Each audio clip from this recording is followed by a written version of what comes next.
Comment éviter la plus-value immobilière en résidence principale? C'est ce que l'on va voir ensemble dans cette vidéo. Je te retrouve juste après l'introduction.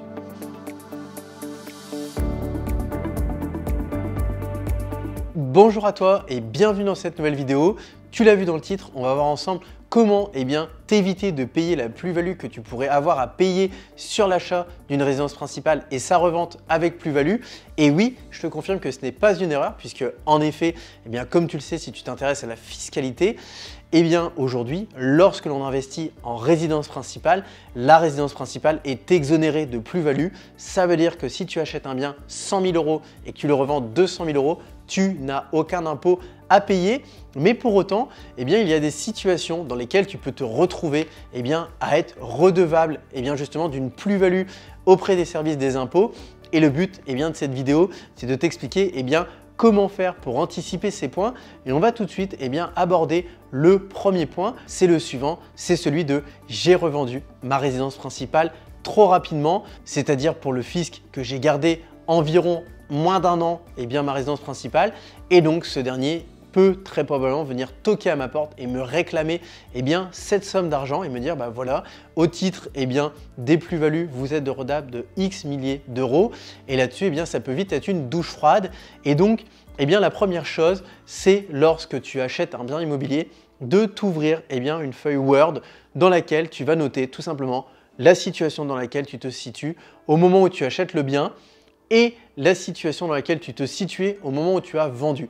Puisque aujourd'hui, même si aujourd'hui le fisc va en général garder une durée d'1 an minimum pour considérer qu'une résidence principale était réellement une résidence principale, aujourd'hui, il n'y a pas de texte de loi qui définisse une durée de détention minimum.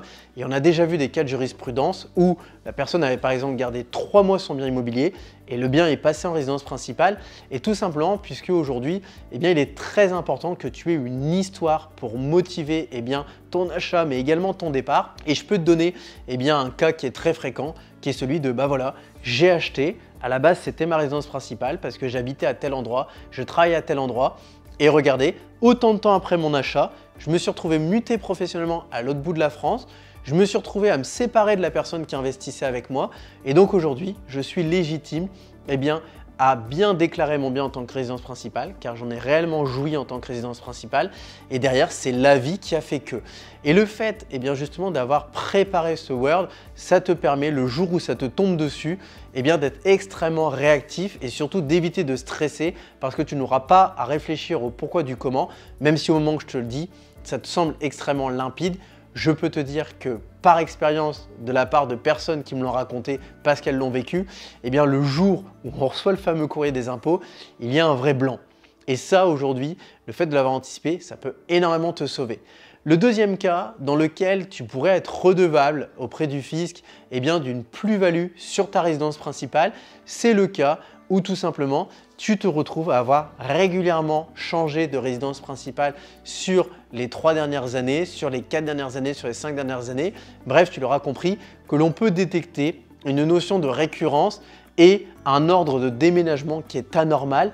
Et ça aujourd'hui, c'est très facile à mettre en avant par le fisc puisque en moyenne, un Français qui est propriétaire va garder son bien 7 ans lorsqu'il s'agit d'une maison, 4 ans lorsqu'il s'agit d'un appartement. Et donc à partir du moment où tu sors des clous, forcément c'est warning, tu actives justement les interrogations des services des impôts.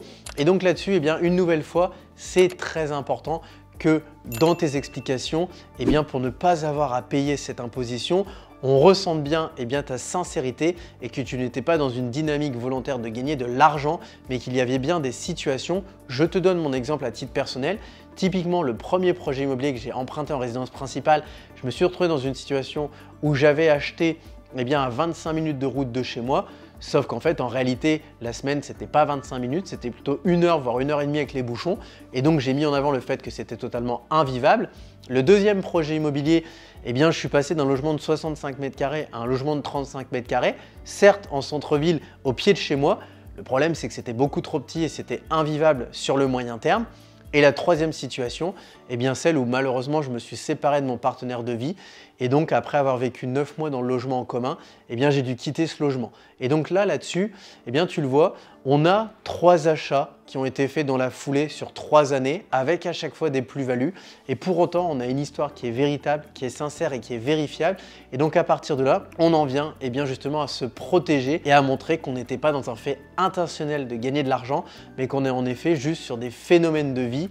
Et là-dessus, eh bien, c'est très important de l'anticiper pour une nouvelle fois, de ne pas avoir cette problématique de la feuille blanche et être bien dans la cohérence. Alors bien évidemment, le but n'est pas forcément que tu te fabriques une histoire parce que ça va se voir. Le but, c'est qu'en effet, au-delà d'avoir ton histoire, tu possèdes les justificatifs pour prouver que ce que tu dis est bien réel. Il reste maintenant un troisième cas dans lequel tu pourrais être redevable d'une plus-value sur ta résidence principale. C'est le cas où justement une nouvelle fois tu viendrais activer les warnings du fisc et que là tu dépasses ce qu'on appelle les quotas de plus-value anormale, c'est-à-dire qu'à partir d'un certain pourcentage du montant global du bien en plus-value, tu vas venir alerter les services du fisc où là on se dit c'est pas normal, comment il peut avoir fait une plus-value si énorme. Et donc à partir de là, il peut y avoir une enquête fiscale qui est faite, un audit tout simplement, pour comprendre justement s'il n'y a pas des choses qui n'ont pas été déclarées, des choses qui n'ont pas été cachées. Et le but n'est pas forcément de venir te faire payer justement un impôt sur la plus-value de ta résidence principale, parce que si ton histoire elle est cohérente et que tout est clair et que tes justificatifs sont au fait, on ne te la demandera pas. Mais à l'inverse, on va tout de même venir vérifier que ce que tu as fait était bien juste, parce que théoriquement, une opération immobilière est censée respecter certains quotas. Et là-dessus, ça peut souvent être mis en avant, comme par exemple, on a des personnes qui vont acheter des immeubles et au niveau des immeubles, ils vont se dire tiens, le logement du milieu, c'est ma résidence principale et je vais garder les 2 autres en locatif et je revendrai à la découpe. Et donc le fisc va bien souvent venir vérifier si les valeurs qui avaient été déclarées à l'origine étaient bien réelles. Ou après, pareil, tout simplement, dans le cas où on a des très grosses plus-values sur des biens où il y en avait énormément de travaux, on va aussi vérifier si les travaux ont été faits par toi-même ou s'ils ont été faits par entreprise, mais qu'en aucun cas, on a eu du travail au noir, du travail qui a été fait justement dans le dos du fisc. Et le but, c'est bien évidemment à chaque fois de vérifier la cohérence et la réalité de tes propos. Tu l'auras compris en voyant ces 3 exemples, bien souvent il sera facile pour toi si tu as fait les choses correctement d'éluder cet impôt et de ne pas le payer.